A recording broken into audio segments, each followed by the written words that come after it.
My name is Daniel. The laugh still rings in my ears. We were under the fairy lights on the terrace of Sophia's friend Lila's penthouse, the city spread below like a careless promise. Sophia tossed her head back and laughed, bright and easy, the kind of laugh that marks the center of a circle and lets everyone else orbit. "You really think I'd ever introduce you to my rich business partners?" she said, casual cruelty polished into performance. Glasses chimed. Lila laughed on cue. The table warmed around them like a private club. I smiled because I always smile when the room demands it. Inside, something cold tightened. This wasn't the first time Sophia folded me into the small, safe category she used for people who were convenient but not essential. She loved light and reflection, and I had become, for her friends, an attractive reflection. Pleasant, steady, quietly unremarkable. It stung more than I expected. People describe fortunes as sudden. Mine never had the luxury of spectacle.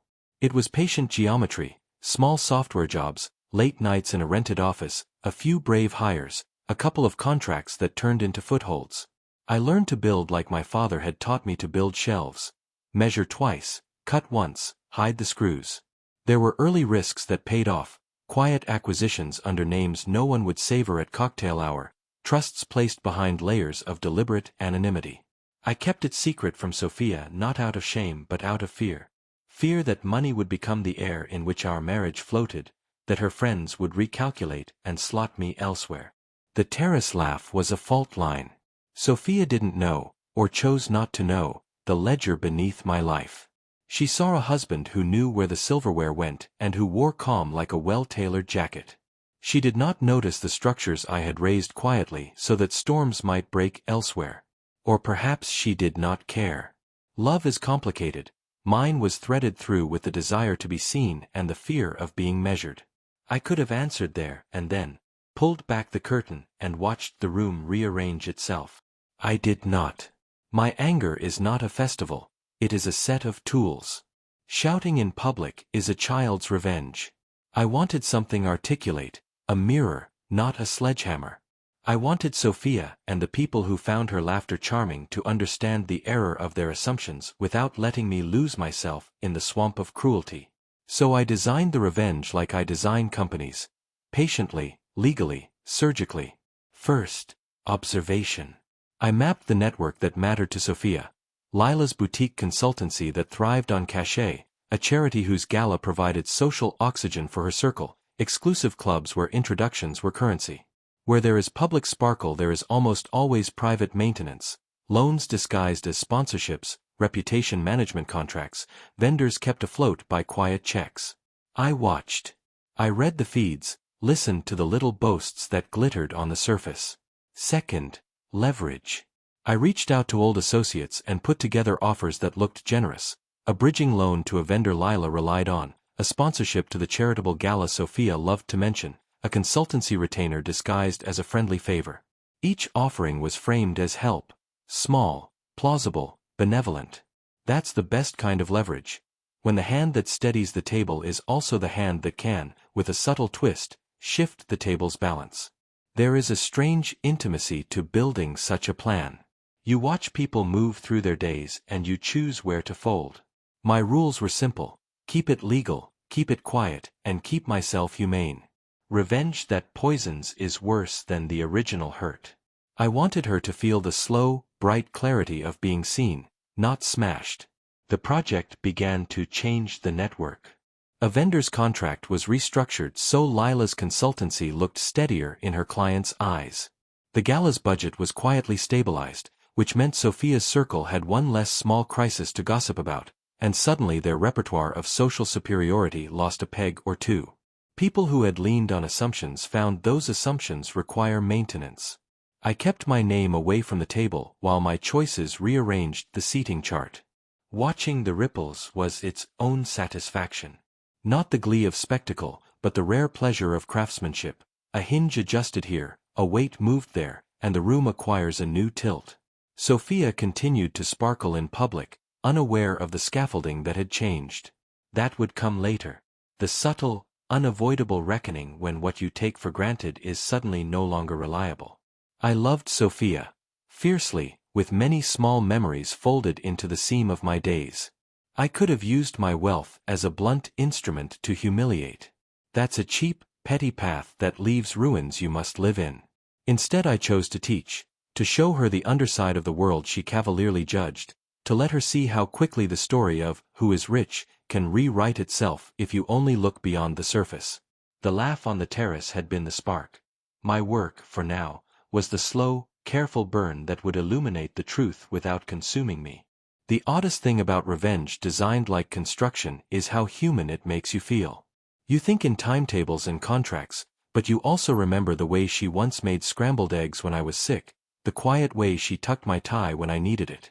That memory made me gentler than I might otherwise be.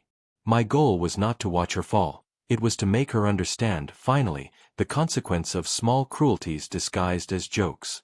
When the first small shift took effect, a whispered question at a luncheon, a raised eyebrow in a group chat, I felt less triumph than relief. It wasn't that I needed them to worship me, only that I wanted their map of the world corrected. I wanted Sophia to stop folding people into boxes so easily. I wanted her to know there are architectures under every life, and that assumptions can be damaging and ugly. The lights on the terrace buzzed like memory. I kept my distance and my smile, but the tide had turned. This was only the opening act. I had set the levers. Patience would do the rest.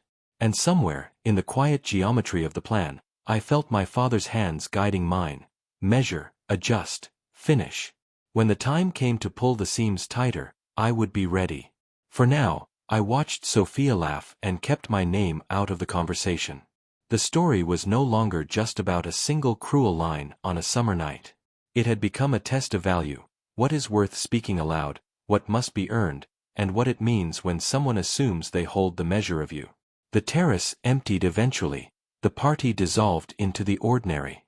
I walked home with the echo of her laugh like a map I intended to redraw. My patience was not weakness. It was a plan. Revenge, when done right, doesn't roar. It whispers. Weeks passed since that night on Lila's terrace. Sophia still floated through her social circle, brunches, spa days, charity dinners, while I worked quietly beneath the surface. Every move had purpose. Every silence was a tool. The first tremor came when Lila's consultancy hit a snag. A major client, one I had quietly acquired through a shell investment group, decided to review their partnership. Lila's office buzzed with anxiety. Sophia, as usual, played confidant, the loyal friend offering sympathetic nods over wine. She didn't know that the review was my doing, or that I'd already drafted the lifeline that would save Lila's firm, with my name at the bottom of it. 3 weeks later, Lila was beaming again. "You won't believe it, Sophia," she gushed. "A private investor stepped in out of nowhere. Saved us." Sophia smiled, proud of her friend. Proud to belong. And I smiled too, silently, across the dinner table when she told me about it. In business, every favor is a key. And I'd just given myself the master one. I used that connection to sponsor the upcoming charity gala for women in business, Sophia's favorite event, the one she and her friends treated like a red carpet of moral superiority. My sponsorship was hidden behind one of my smaller holding firms, a quiet contributor they would never notice. But the main event of that night would change everything. Sophia had been practicing her speech for weeks. She was set to host the gala, introducing what she called the Pillars of Generosity of the year. The irony wasn't lost on me. I had donated the largest sum anonymously, and her words would soon be praising a ghost, me. When we arrived, the ballroom was alive with light. Flashbulbs, soft jazz, glittering gowns. I watched her glide through the room, confident and radiant, unaware that the stage she stood on was one I'd built for her humiliation. Not through cruelty, but through revelation. As the night unfolded, Sophia stood before the crowd and began her speech. "And finally, we want to thank our platinum sponsor, a man whose contribution, though anonymous, changed the entire course of this organization." The crowd applauded. Sophia smiled into the microphone. "We wish we knew who he was," she said, laughing softly. "So I could personally thank him, and maybe introduce him to a few rich business partners of mine. Her words drew polite laughter from the crowd. But the event director stepped forward, whispering something into her ear. She blinked, confused, then looked at the card he handed her. I saw the moment she froze. Her lips parted slightly. The laughter around her began to fade. "Ah," she stammered, eyes scanning the paper again, as if it might rearrange itself. "The name of our platinum sponsor is Daniel Reed." Silence rippled through the crowd like a wave hitting glass. Cameras flashed. Lila turned toward her, confused. Sophia's painted smile faltered. Our eyes met across the room. I didn't move. Didn't blink. I simply nodded. In that one nod, the entire architecture of her assumptions crumbled. The aftermath was quiet. That's how good revenge always is. Sophia barely spoke in the car ride home. I could hear her breathing, shallow, trembling, unsure how to begin. The city outside slid by, bright and indifferent. Finally, she whispered, "Why didn't you ever tell me?"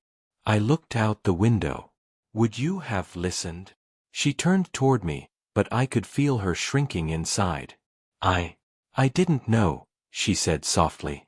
"All those times I laughed. I finished for her." She didn't answer. "I wasn't hiding to play games, Sophia," I said quietly. "I just wanted one person in my life who loved me before the zeros showed up." Her eyes filled with something between shame and grief. She wanted to defend herself, to call it a misunderstanding, but words failed her. At home, she disappeared into the bedroom. I stayed in the living room, listening to the sound of her heels being kicked off, of a door closing gently. That night, I couldn't sleep. Not out of guilt, but out of something more complicated. Victory feels hollow when you've loved the person you defeated. In the days that followed, the story of my anonymous donation spread through their social circle like wildfire. Lila called, stammering compliments. The same people who once laughed now looked at me differently. Cautious, admiring, apologetic. Sophia's friends invited me to lunches, to meetings, to gatherings where my presence had once been optional. They called me Daniel now, not Sophia's husband. It was everything she'd once wanted, but now, it didn't make her happy. I noticed it in her silence at breakfast. In how she hesitated before reaching for my hand. In how she started deleting photos of herself with Lila, one by one.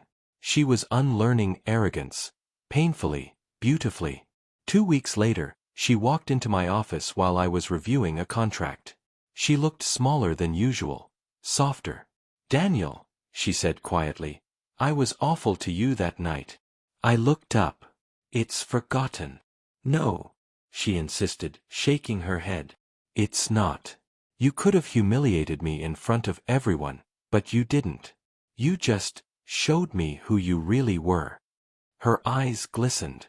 "And I don't think I ever deserved you." I stood and took her hands. "You did once," I said. "When you still laughed with kindness." She broke then. The proud, polished woman I'd married dissolved into tears. "Can we start over?" she whispered. Maybe it was weakness. Maybe forgiveness was my final act of revenge. But I nodded. Because love, real love, doesn't end in fire. It ends in understanding. Months later, at another gala, she introduced me to everyone. This time, her voice didn't shake with pride or insecurity. It was steady, genuine. "This is my husband, Daniel," she said, smiling. "The smartest, kindest man I know." And when our eyes met, I saw it. Not pity, not guilt, but respect. The kind of respect that can't be bought. The kind that only comes after the storm has passed and you've rebuilt from the ashes together. That was my revenge. Not her humiliation. Her transformation. And somewhere deep down, I think she loved me more for it. The end.